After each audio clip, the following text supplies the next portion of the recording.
Jusqu'à maintenant, la plus grande partie des financements qu'on utilise pour des ouvrages communs, c'est essentiellement si vous voulez, des financements traditionnels.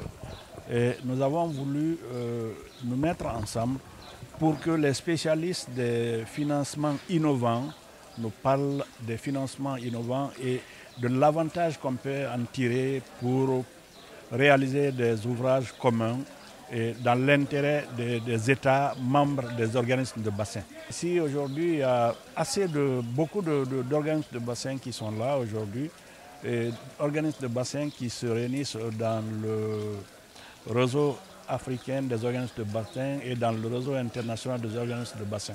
Des objectifs réels de cette rencontre, c'est vrai, il faut déjà que nous ayons de la conviction au niveau de tous ces organismes de bassin, de ce qu'ils peuvent tirer comme bénéfice dans l'utilisation des financements innovants.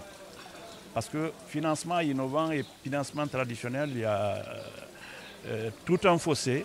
Il faut que les gens sachent déjà ce que c'est qu'un financement innovant dans la réalisation des ouvrages communs et surtout les bénéfices que les réseaux peuvent en tirer. L'atelier qui nous réunit aujourd'hui concerne deux sujets vraiment fondamentaux pour les organismes de bassin transfrontaliers.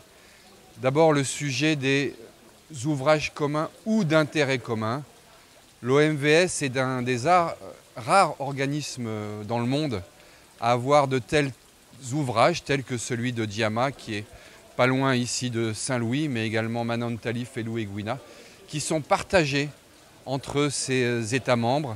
Et c'est vraiment un exemple quasiment unique au monde, et donc qui peut aussi inspirer d'autres organismes qui sont ici présents, tels que l'autorité du bassin du Niger, qui réunit 9 pays, la Volta, l'autorité du bassin de la Volta, du bassin du lac Tchad, du bassin du Nil, du bassin du Congo, et bien sûr l'OMVG, bassin de la Gambie, qui est également basé au Sénégal.